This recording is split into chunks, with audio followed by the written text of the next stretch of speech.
UFC 316 Merab Dvalishvili versus Sean O'Malley. I'm here to give you my entire breakdown and predictions for this entire fight card from the bottom up. Before we get started, we'll quickly recap last week's very, very bad card.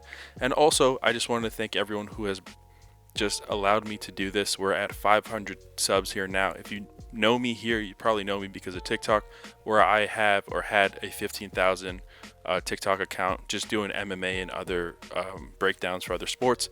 Now we have a new account that has about 1,000, but this is where you will find my full detailed breakdowns for every single UFC card. So obviously I did a breakdown, or I did a giveaway for 500 subs. Gonna do another giveaway once we hit 1,000, and hopefully we crush this card, which I've been working very hard on this card, so hopefully we crush it and it'll bring in a few more subs. Last week's card was the worst one. First of all, it might have been the worst UFC card ever. Maybe I'm being biased by that, but it was obviously terrible. Ended up being 9 fights instead of 11, already terrible, including the main event that dropped. My worst predictions to date. I've been doing this on TikTok for about 2 years. I've been doing it on my own for about 4. I've been following the UFC for like a decade at this point. But just in terms of breaking things down and whatnot, this was my worst predictions ever. I went 3-6. Like I said, main event, Aaron Blanchfield probably would have won. Would have brought me to 4-6. I don't think I've ever had a prediction where I've gone at least more than one below 500. So I believe I've gone 5-6 before on an 11 fight card. I don't think I've never done anything like 3 below 500 ever. So just off that, I have motivation to crush this card. It is a much better card with a lot more fighters that we probably know a lot more of, a lot more tape on. And just overall, I have a few dogs on this card that I'm pretty confident in, and just other favorites that I'm a little scared. But you know what? In terms of predictions, I'm pretty damn confident that we're going to crush this card. Last week, like I said, an absolute dud of a card. It sucked to watch, it sucked to predict, and clearly the outcomes for me weren't good. So I'm ready to crush this card, so let's just get straight to it. UFC 316, the rematch that we've all been waiting for. First fight is Markel Medeiros versus Mark Chowinski. Now Medeiros is 10-1. He did pick up a win in his debut against Austin Hubbard. It was a very close fight as well. And then we have Mark Chowinski, who is making his debut. He was a champion in a previous organization. We'll get to him later on. Medeiros is an inch taller, 2.5-inch reach disadvantage, and we don't have a leg reach for Chowinski. Try to find it everywhere. Just doesn't have it yet. He'll probably have one in his next fight. We'll start with Medeiros. Like I said, he's 10-1. Did win a split decision against Austin Hubbard. It wasn't his debut. He did fight Quinones, also won a decision there. Very close against Austin Hubbard. It was 1-1 going into the third, and pretty much a cut that he had landed on Austin Hubbard, an elbow that cut Austin Hubbard, pretty much decided that fight because it was close. He got taken down, controlled for at least 2 minutes of that round. He won the first, got controlled the entire second, almost got choked out. Austin Hubbard did try to do the same thing. They were in elevation. He gets tired. He makes a mistake on the ground, and then Medeiros is in control on the ground, and then they get up, and he's cut. At that point, probably the reason why he won that fight. Watching it the first time, I believe I still thought Hubbard won, but off damage, I understand. What Hubbard was doing in the third is not what he was doing in the second. So what was a clear second round win for him was not the same for the third round. Was supposed to fight Oki, and now he's fighting Chowinski, who, like I said, is making his debut. 8-0, undefeated, 1-0 in LFA. He was a champion at APFC.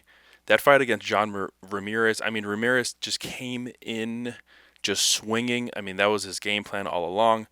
But Chowinski was able to stand with him. He wasn't scared at all.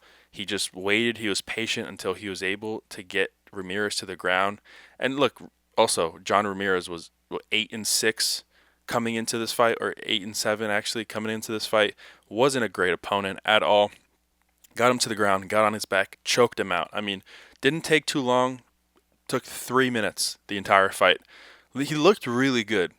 My fear with him is the level of competition because we know Medeiros can get taken down. We've seen him get taken down already, but it really depends on the level of competition. Hubbard, known to be a grappler, known to try to wrestle you as much as possible, doesn't have hands like that. That's his game plan. Austin Hubbard is looking to take you down and control you and try to sub you. Probably the same thing with Chowinski, but it's just different. Hubbard's bigger, he's taller, he's just has a bigger frame. Chowinski's just a little smaller. He might be able to sink something in if they get to the ground, but Hubbard's more of a suffocate you type of grappler on the ground, and Chowinski's kind of like I'm trying to find your neck pretty much. And I don't think Medeiros is going to fall for things like that. I think they're going to be able to stand a lot more, and we know on the feet Medeiros is the better fighter. Now, in terms of the odds, Medeiros is a minus 215. He's honestly going up. He was a 310 at some point. He's 215. People are betting on Chowinski because of his last fight, but you have to see who he fought and who he's been fighting. I don't think he's been fighting great competition at all, so I would honestly stay away from that. And Medeiros has shown that he can get taken down, so I don't blame people for that. I would probably stay away from this fight as well too. But I still like Medeiros to win. I think he's going to be able to do more on the feet. And honestly, I think he should clean him out. He might be able to land a TKO or just a 3-round decision. So give me Markel Medeiros to win by TKO or decision. Next fight. Quillen Salkeld versus Yanal Ashmus. Now, just off the bat, Salkeld is 6 feet tall. He's going to have the 3-inch height advantage, 7-inch reach advantage, and a 4-inch leg reach advantage. That's going to be very important for Quillen's. I'm naming Quillen is his last name now too. Quillen for Quillen's style, because he's trying to slug.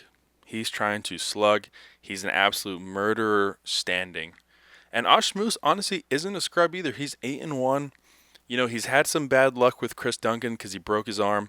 I just remember predicting that Ashmus was going to win, and he breaks his arm in the first round. He spends 80% of that fight with one arm.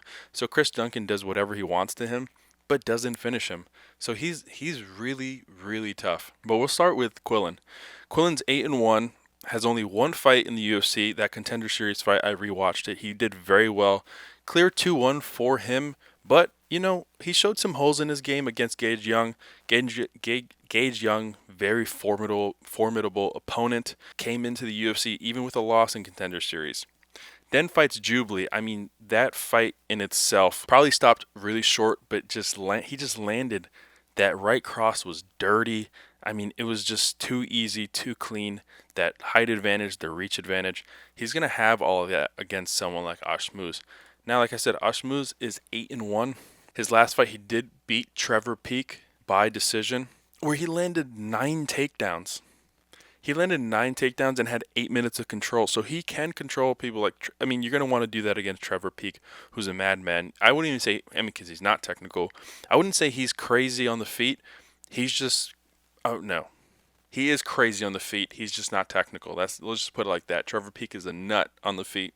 So Ashmus knew exactly what he can do. He can crack on the feet if he wants to, but why would you want to do that if you don't know what's coming back your way? Peek is so unpredictable that Ashmus was like, I'm not doing that with you. Outstruck him, landed more, outstruck him. Trevor Peek landed more, but he was way more accurate. And he did throw more strikes. That's what I meant. Trevor Peek had more significant strikes, but Ashmus still landed more. Had 8 minutes of control time and just was able to just do a lot of work against him. And like I said, he had lost to Chris Duncan, where he threw 35 strikes. He had one arm. Beat Sam Patterson before that. I mean, smoked Sam Patterson in a minute. I remember that because he just kind of overextended right hook. Sam Patterson keeps his chin completely high, as he still does. And Ashmus just completely exposed them there. Now, same could happen with Salkeld. If it gets to the point where at some point he's going to be hittable, we saw that against Gage Young, who was finding combinations against him. You know, he might try to land a kick. Ashmus catches it and tries to land that overhand right. Similarly, we know Ashmus broke his arm. Guess what? Quillen knows he broke his arm as well. So he's going to be looking to land as many body kicks as he can, as many leg kicks. He loves kicking. already. If you know his arm, although it's not broken anymore, has been compromised before, you are going to be attacking that arm. Obviously, they say broken bones come back stronger. Okay, cool. It was still broken. Have a monster like Quillen just constantly landing, and you're just doing this the entire time. Doing this. That arm is going to be hurting. It's going to stop you from throwing. Your power is not going to be there after the first few kicks, most likely, at least after the first round. Not loving this spot too much for Ashmuz. Now, this is going to be a common factor in a lot of these fights. These odds are so gross, and I am not a fan of a lot of these fights. Obviously, from a betting perspective, but also just in terms of the level of competition that is at play here. Quillen only has one fight in the UFC, and it was 19 seconds, and it was stopped very early. Ashmuz, has a few more fights in the UFC.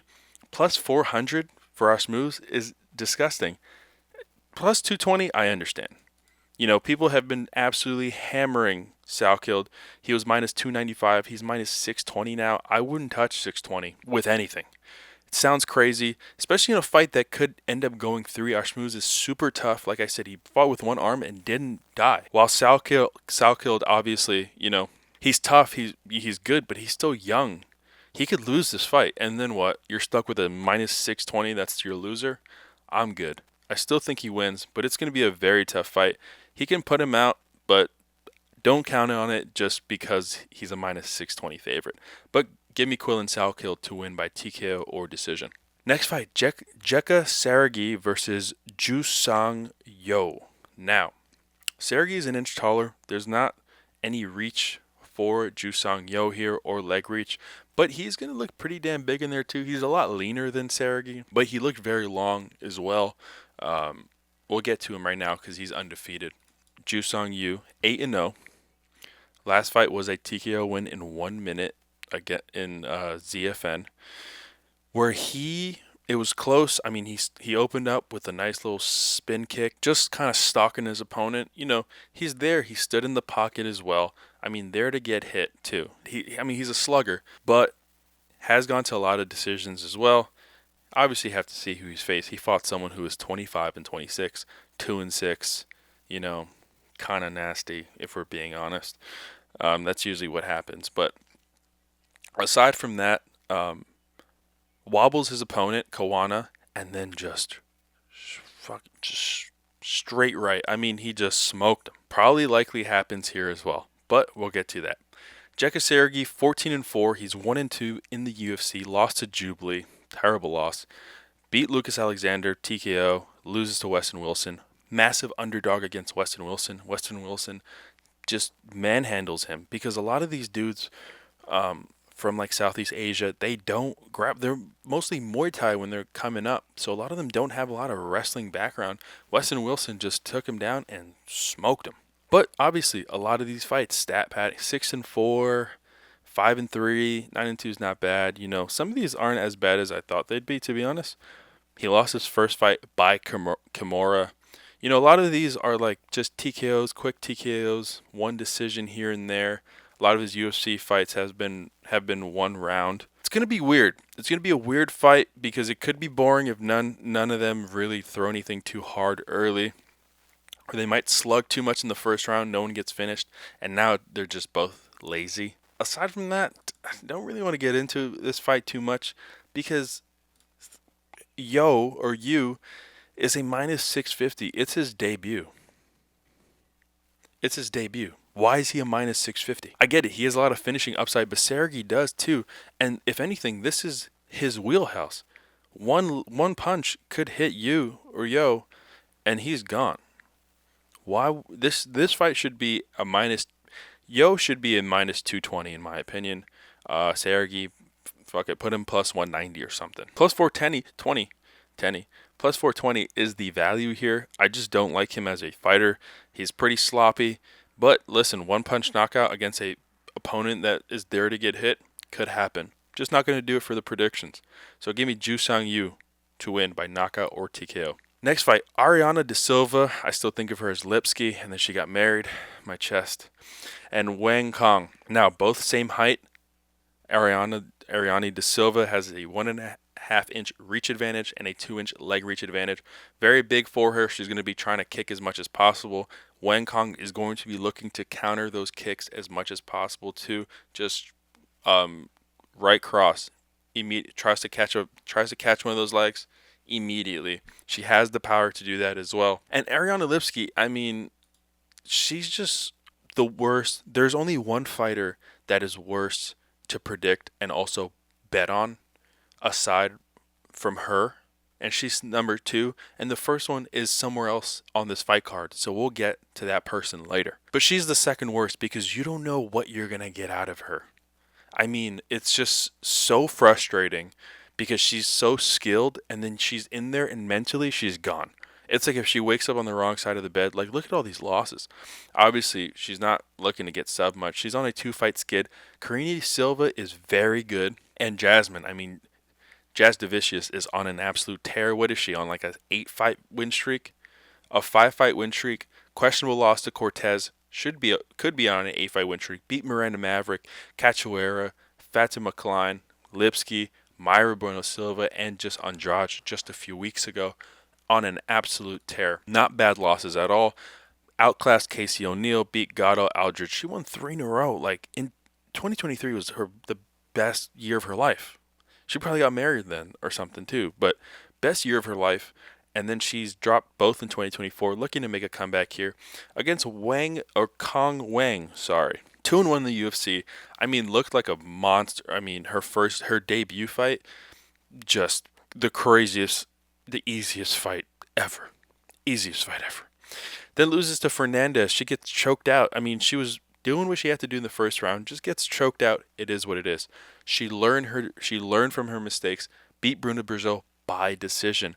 She can prove that she can stand and just be there with better competition and win by decision, which is important. It doesn't matter if they've won by decision in previous organizations. When it comes to the UFC, people are more in your face. You're not going to control these fighters as much as you want to, or as much as you have before. So it's a different ball game there. And she proved it. I mean, landed 2 takedowns. She didn't really do much with it, only 3 seconds of control. But listen, she proved she can get some takedowns. Outlanded like a like 103 significant strikes versus 31 against Bruna Brazil, who's looking to stand with you. She's looking to stand with you. Same thing here. Molly McCann, Luma, Shauna. And Lipski is just brutal betting on Lipski because she gets hit as much as she throws.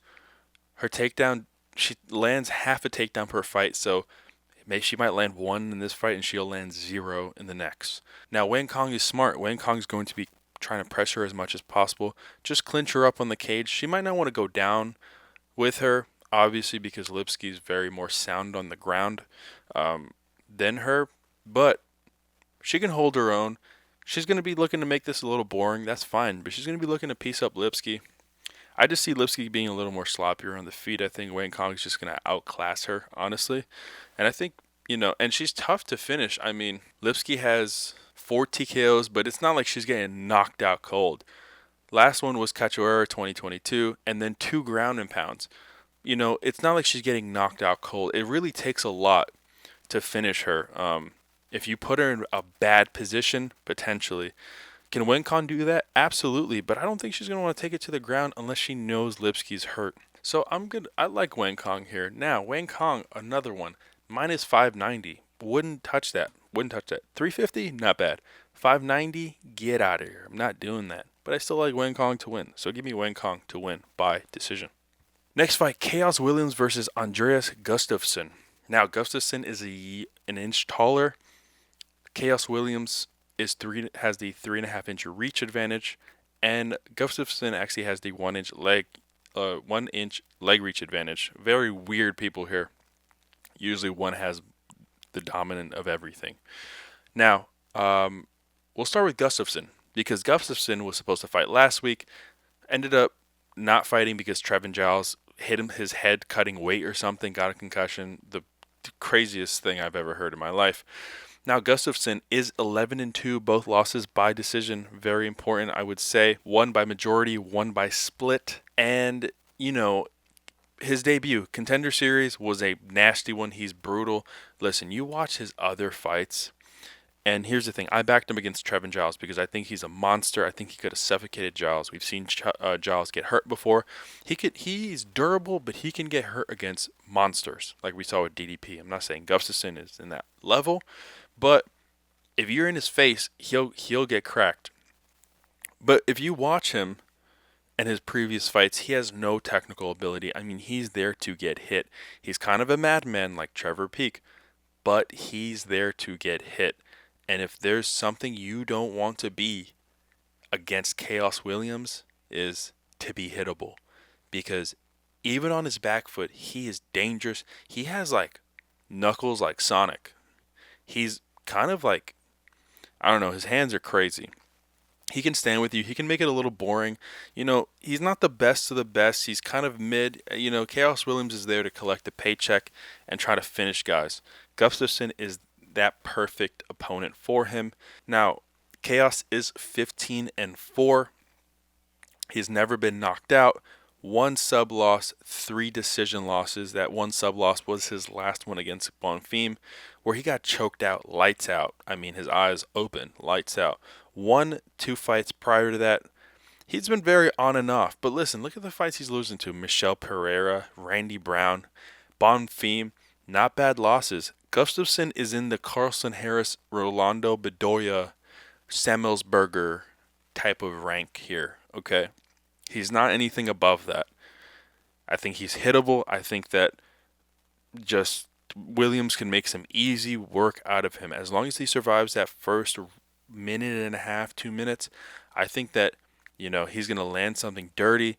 Maybe Gustafsson tries to clinch and Khaos lands a nasty uppercut or something. But it's not going to be pretty for him. Now, Khaos is a -200. Very fair, I think. Odds are actually going down on him. Another thing to point out is that Gustafsson likely had to cut 2 weight cuts in back-to-back weeks. Remember when JDM had to do that and he fought like shit against Hafez? That's a big factor. Cutting weight twice in 7 days, basically, or let's say 8 or 9, is very bad for you. He's not going to be 100%. He's going to be weaker in there. He could get put to sleep, and that's what I think happens. So, give me Khaos Williams to win by knockout or TKO. Next fight. Serghei Spivac versus Waldo Cortes-Acosta. Salsa boy, repping DR, already unbiased. Now, Cortes-Acosta, 6'4", an inch taller, but Spivac has an 8-inch reach advantage and then a 1/2-inch leg reach advantage. Crazy. Spivac has a long-ass reach, and Salsa Boy kind of has short arms for his size. He's massive, but he has kind of like T-Rex arms a little bit. It's kind of a good thing that he likes to hit more than just grapple, because he wouldn't be able to sink a lot of things in against these fathead heavyweights. But we'll get to both of them. Spivac is 17-5, 8-5 of the UFC, but 1-2 in his last 3, because he fought Sirogan in France, got pieced up, beat Tybura in 1 minute and 44 seconds, which is a great win against someone like Tybura. To sub Tybura is very big. And then lost to Jelton, where he kind of he was in full mount and just didn't do anything with it. And then Jelton just came back and then just started piecing his ass up. Ends up winning by TKO at the end of the first round. I mean, fire. Good for Jelton. This is the same thing all the time. I mean, he can fight. He can be competitive with really good fighters, but great fighters. Really good to great doesn't go so well. Just great or okay fighters goes well. Cortes-Acosta, Cortes-Acosta is right in between the two. So it's a little scary because Acosta, 13-1, 6-1 in the UFC, is on a 4-fight win streak now. Bresky sucks. Arlovsky's 60. Despain had no takedown defense. He just took him down and controlled him the entire time. 3 takedowns, 10 minutes of control in a 15-minute fight. So only 5 minutes were them standing. Still landed 52 strikes, had a sub attempt, then beat Ryan Spann by TKO in just under 2 rounds. I mean, he has the hands. And now my fear is, his takedown defense is 66%. Spivac throws 4.5 takedowns per fight. That's a lot. That's a lot. So that's my one fear with Costas or Cortes-Acosta is that he's going to get taken down and controlled. But I think that he's going to be able to just make his space standing, find his range. He's going to have to get in as much as he can, push Spivac on the cage. It's going to be a lot of that from both of them. They might just start countering each other on the cage a lot, you know. But I don't really like this spot for Spivac. I think Cortes-Acosta isn't going to just stay on his back if he gets taken down. He's going to be looking to get up. He can piece up Spivac on the feet as well. I don't think Spivac is honestly that good. Cortes-Acosta, plus 116, not bad. It's just been jumping around. I think the line widens a little bit. I think he ends up being like a plus 130 before fight night. But give me Salsa Boy here. First underdog for me. Give me Salsa Boy to win by decision. Next fight, Azamat Murzakanov versus Brendson Ribeiro. Now, Ribeiro's 4 inches taller, has the 9.5 inch reach advantage, and Azamat Murzakanov has a half-inch leg reach advantage. Now, also odds on this, disgusting as well. Murzakanov, 14-0, 36. I mean, he's still on the way up. He's getting older, on the way up. 4-0 in the UFC, just 3 by TKO, and then 1 decision against Jacoby where he just pieced him up. I mean, he's not boring. Listen, 4 fights, 2 performance of the night bonuses, including his last one against Mennefield where he slept him. Ribeiro 17-7, 2-2 in the UFC. He's on a 2-fight win streak, a split against Machado, and then 1 by Kimura to DR. Got taken down by Magomed. Just got taken down the entire time. And got smoked by Mingyang Zhang, which we know he's a slugger. We saw what he did to Anthony Smith. He's on a win streak of his own. Scary because he has the reach advantage to do a lot. You know he's going to want to keep it on the feet. Murzakanov is going to want to keep this on the feet as well. He's just going to have to be a little safer. Listen, 15% takedown accuracy, that's not good. He's not looking to really take you down. I think a lot of those are just him just trying to level change a little bit, trying to make you think a little bit, try to make you work. He's probably going to do the same with Ribeiro. Thing is, he probably could take Ribeiro down if he wanted to. And I think he should try to. I don't think he's going to want to stay on the feet for 3 straight rounds with Ribeiro, who has finishing possibilities also and could get finished. But you don't want to take that chance against Ribeiro because he's pretty damn tough. So I think, honestly, Murzakanov the best thing he can do is just make him think, pressure him in the cage, make him think you're going to take him down. Just try to make him think you're going to level change. Now, Murzakanov also, again, minus 670. For what? I know he's undefeated and everything, but Jesus. 670? Is he John Jones? Is John Jones fighting Ribeiro? I don't think so. So, regardless of that, give me Murzakanov to keep his undefeated streak and to win by TKO or decision. Next fight, Bruno Silva versus Joshua Van. Now, Joshua Van is an inch taller, same reach, same leg reach. That's what I'm talking about, baby. Even fight, just straight skill in this fight. Now, we'll start with Joshua Van because that's my dog. Joshua Van, 13-2, only 1 loss in the UFC, 6-1, 3-fight win streak, beat Chires, smoked Durden, beat Tsuruya. I mean, he's been looking money. He's been looking absolute money. I'm glad he didn't fight Tyra here. Thank God. But 6-1 in the UFC, just been looking absolutely great. Just been improving. Lost to Charles Johnson, 1-1 going into the third, and then got caught with an uppercut. Beautiful uppercut by Charles Johnson. Love Charles Johnson too. 3-0 since then. Just absolutely outclassing his opponents. I mean, he beat the shit out of Cody Durden. Respect Cody Durden, All-American right there. But he beat the shit out of him. And Bruno Silva is prone to get his shit kicked in. 4-3 and 1 no contest. Was on a 4-fight win streak before Manel Kopp. He was losing to Cody Durden, and he just came back in the second and just started piecing his ass up. Shout out Cody Durden. Manel Kopp, too quick for him. He started kicking Manel Kopp in the nuts too much. It started getting dirty. I started getting annoyed because I had Kopp too. And then once Kopp kind of did some dirty back, I was like, yeah, you beat him up now. Beat him up. And then he just landed nasty body shot, hurt him, and then just put him down and just kept striking. Now here's the thing. Bruno Silva is very tough. Only 2 TKOs. Only 1 TKO technically before that. Before that fight, which was in the first round when in 2016 in 7 seconds. Not prone to get TKO'd a lot. But guess what? Joshua Van can stay in there for 3 rounds as well. He's a slugger. I think he's going to be able to get the job done here. He's just keep it simple on the feet. Those openings will be there. That body's going to be, once you hurt Bruno Silva a little bit, that body's going to be wide open and just right there. I mean, it's going to be right there. This is the worst odds I've ever seen for Joshua Van ever. It's minus 670. For the love of Christ. Why? You already know what I'm going to say. Minus 670. I mean, if you know Joshua Van, you know what to do. You need to take him live after the first round. That's the way to go. Take him live because he usually loses the first round. Bruno Silva is going to start super quick. Odds probably, listen, I won't say there'll be a pick 'em, but you can actually parlay him in a better spot, probably minus 200 or something.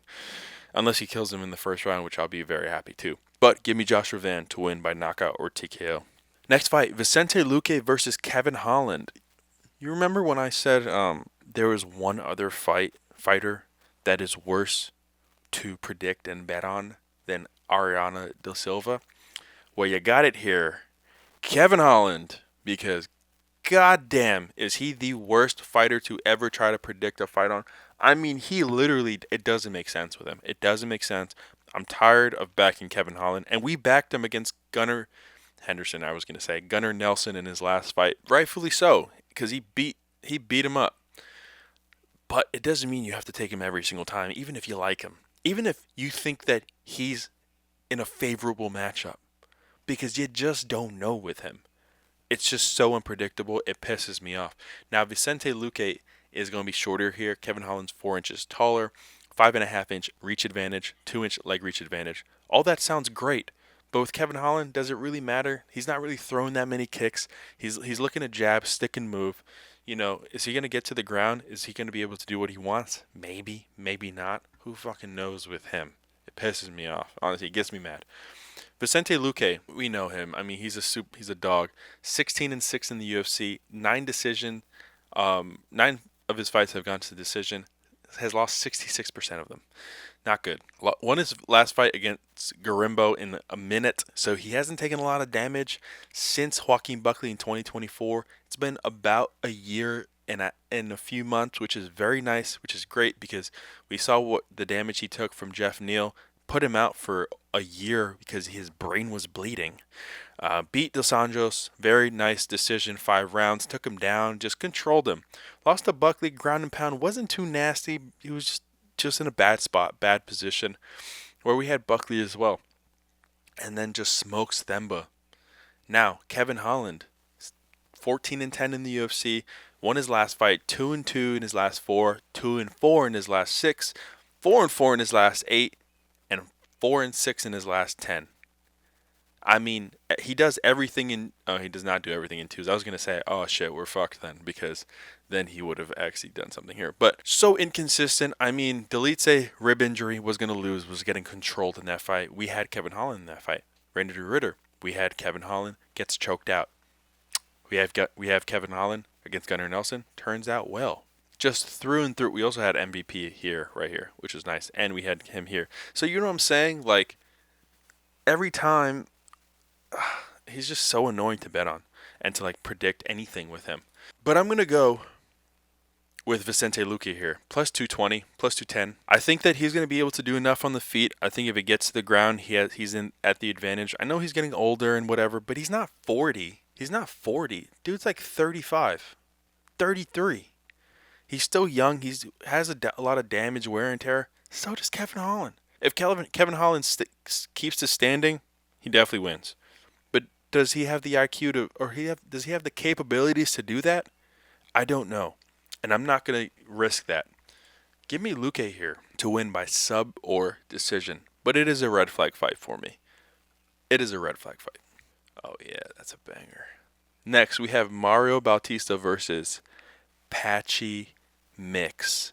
Now, already off the bat, I'm telling you right now, I'm a little biased. I've been a Patchy Mix fan for years. I'm talking like pre-COVID type. Like, I've been a Patchy Mix fan for so long. I've been waiting for this day. You have no idea. This is the one fighter I've been waiting to see, and I've wanted to see AJ McKee in the UFC as well, and other fighters. Patchy Mix. I've been waiting for this day. So obviously, whatever I say at this point, you know who I'm picking. I mean, I think he's better than Bautista. He's an inch shorter, same reach. He's gonna use his. I don't know what his leg reach is, but he's gonna use them knees. Standing, very even. But guess what? I still think Patchy Mix is better. If it gets to the ground, not even a question. Not even a question. Patchy Mix minus 186 was a pick'em at some point. I don't. These odds are fake. He was a pick'em at some point. I remember seeing that. Sees he was minus 200. Listen, come fight time, he's a minus 150. That's the spot. Give me Patchy Mix. I think he's going to be able to get on his back and choke him out. If not, he'll find something else craftier. Bautista only been subbed once by armbar. Could be that right there. So give me Patchy Mix to win his debut by submission. Not even going to waste time there. That's my dog. Next fight, Kelvin Gastelum versus Joe Pyfer. Now, Gastelum is very short dude versus him. He's 5 inches shorter. Pyfer has the 3.5-inch reach advantage and the 1.5-inch leg reach advantage. Now, they were scheduled to fight months ago or weeks ago. I don't even know when was that Mexico card. Weeks ago. I backed Joe Pyfer in that fight in elevation. So that should tell you what I'm trying to do here. I still think Joe Pyfer wins. Obviously, if I thought he was going to win in elevation after we saw how he gassed against Jack Hermanson, which was a 5-rounder. But in elevation, 3 rounds feel like 5-rounder. So Gastelum, I just don't know where his head is at. I mean, his weight here says 201. He was never supposed to be 2 anything. Why is he 200 pounds? He's so fucking fat for no reason. He is a 170. He's a welterweight at heart. He just doesn't like cutting weight. And guess what? Joe Pyfer is a dog. I get it. Joe Pyfer, he's not the best fighter, but he has the power. He has the hands. He has the reach advantage. He can wrestle Gastelum if he wants to. He's going to be bigger than him. Kelvin might be wider than him, but Joe Pyfer's still going to be bigger than him. So I still kind of like this spot for Joe Pyfer, to be honest. Now, Joe Pyfer is a 410. I don't like that, per se. He was, I think, a minus 300 in their first scheduled fight. But listen, he has the hands. I just think at this point, Kelvin has never been knocked out, but he can get knocked down. He can absolutely get knocked down, as we've seen Joe Pyfer do in the past already. He has 3 knockdowns so far in his UFC career. He might be able to do the same thing here. So, give me Joe Pyfer to win by TKO or decision. Next fight. First championship fight of the card. Julianna Peña versus Kayla Harrison. Now, Kayla is going to be 2 inches taller. Peña is going to have the 3-inch reach advantage, which is going to be big for her. And she's going to have the 2-inch leg reach advantage, which doesn't really matter. But for her, at least, she's going to be looking to piece her up. I mean, she calls it Peña power. There ain't no power there. But she throws a lot. And she's a champion twice. Can't knock that. Did she win against Pennington? That's not up for us to decide. Now, 11-5, 2-time UFC champ. Won a split to Pennington. Lost to Nunes, beat Nunes, kind of a weird fight. Kayla Harrison, 18-1, 15-1 PFL, 2-0 in the UFC. Rear naked choke by Holly Holm. Was able to stand and bang with Vieira for 3 rounds. Just able to do. Vieira didn't do shit to her. Always been a big fan of Kayla. I think I love everything she stands for. She's a real, true American wrestler. Olympic American wrestler. And I'll always back that. She has 1 loss in her career against Pacheco. She's beat Pacheco before, but lost by decision. Fair enough. I mean, it is what it is. It was a 5-rounder. Very close 5th round, too. Could have gone her way. Wouldn't even say it would be a robbery. But went Pacheco's way. Rightfully so, I think. I think she edged it out, to be honest, as well. My issue with Peña is, what is she going to do? I think her best case here is that she pressures Kayla Harrison into getting in a war, and Kayla gasses out too early. Now, if Kayla's smart, she's going to look at that second Nunes fight and make and realize that Peña can be there for 5 rounds, but she won't do a whole lot of anything if you're the one in control. Even if she's the one commanding the punches, we saw her swim punching against Nunes in that second fight, and on her back foot, she levels out and just bang. That same thing could happen here. I like Kayla, honestly. I mean, Julianna Peña, 23% takedown defense. That's not good. She lands only a little under 2 of her own. She lands 3 strikes per minute, significant strikes, gets hit 2.5. Obviously, we're not going to get a lot of stats from Kayla Harrison because she only has 2 fights, but taking both opponents down twice, 30% takedown accuracy, not the best. Obviously, 100% takedown defense, only 2 people. Averages 2.75, not bad. She tried to take Vieira down 8 times. Vieira's a big chick. And she tried to take Holly Holm down 5 times. Landed 2, which is solid. And she choked her out, so clearly that worked. But I like Kayla here. I know she's a massive favorite. I get it. Kayla minus 750. She's destined for this.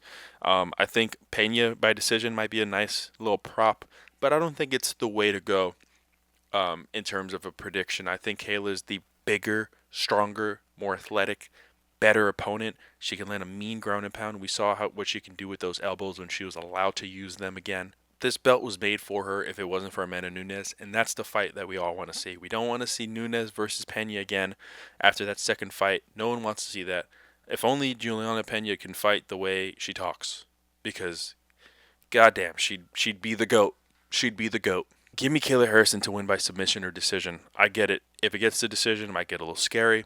It's fine. Peña, I feel like Pacheco is scarier than Peña. So if she can outlast and barely lose to Pacheco, I think she can outclass Peña in 5 rounds, take her down, beat her up, ground and pound, try to sink something in. Most likely gets a sub. But give me NU Kayla Harrison to win by submission or decision. And now, main event time. We have Merab Dvalishvili versus Sugar Sean O'Malley. Now, they fought before, so we'll get into that. That was also Sugar's last loss, obviously. Sugar's 5 inches taller, 4-inch reach advantage, 2-inch leg reach advantage. Now, I've seen Sugar training with people that look that fight just like Merab. They fought last year in September, where Merab landed 82 strikes, 6 takedowns. Sean only 47 strikes, significant strikes landed. 10 minutes of control in a 25-minute fight. That's literally 2 full rounds where Sugar Sean was on his back pretty much. Just was able to do more. He threw 310 strikes. Really, I don't think so, but he threw 310 strikes, but then he only landed 82 significant. Now, Sugar landed 91 total strikes, and 89 or 47 were significant that he landed. So everything, let's put it like this. Merab threw 164 significant strikes out of 310, and O'Malley threw 89 significant strikes out of 991. So there were only 2 strikes that Sugar threw that weren't significant. He's looking to get that kill shot. I think he's going to have a slightly different game plan here. I think he's going to have to understand that Merab is very hard to be put out. Merab has only been finished once by sub, never been TKO'd. Sugar's not subbing him. So what are you going to do? And it was almost 2 sub losses. And he's been dropped before. He's been dropped before as well. But 4 or how many by decision straight? 5 straight by decision. He's just so relentless. What is there to say about Merab, honestly? We know what both these fighters present. It's just about the rematch. And Merab's going to want to do the same thing. He's saying that he understands Sugar's going to get better, but what are you going to do to get better? Because he's pretty much complete as a fighter. Sugar isn't. And Sugar, although he has the hands, he seems pretty locked in. I'm not going to say, he quit this, he quit that, so that's why he's going to win. I think that's BS. But he's more locked in for sure. I think that he understands that he's going to get taken down. It's about scrambling, getting up. It's about just keeping your distance, landing some of those kicks, just not trying to get embarrassed. Merab really just embarrassed him and just outclassed him, out-aured him in that first fight. Now Sugar's just here to get back what's his. And I think he can do it. I think he can knock Merab down. Do I think Do I think that he finishes him? That's a little bit harder to see or to know. But I still think that he's going to be able to do enough work in 5 rounds to pick up a decision win. I think he's going to be able to cut Merab early.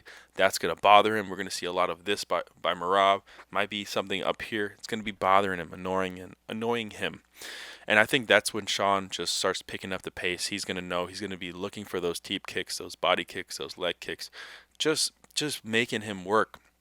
And we know Merab he's relentless. He's so relentless. But I can't, I just, maybe it's because I don't want him to win, but I love Merab too. Sugar, plus 220 was a plus 255 at some point. Plus 220, Sugar Sean O'Malley. I mean, that is calling my name. Hi, Sugar. Give me Sean O'Malley to win by decision and you. And that concludes UFC 316. I want to thank all of you for being here with me and just, through it all. Obviously, and with this fight card, I know these predictions are super long. Obviously, if you want the shorter version, it's going to be out on TikTok. Those are like 8 to 10 minutes long, nothing too crazy. But this is where you get everything. This is all my thoughts and everything. Now, if you want all of my write-ups, all this written down, just in general, and also earlier, my predictions earlier, and all that other good stuff. I don't just do UFC, I do NBA, football, especially baseball. We've been crushing baseball this season, and not home run lottos and things like that, straights, money lines, everything else of that sort, hit parlays, everything like that. So please join me there. The link is there for the WAP, the Discord. It's $14.99 a month.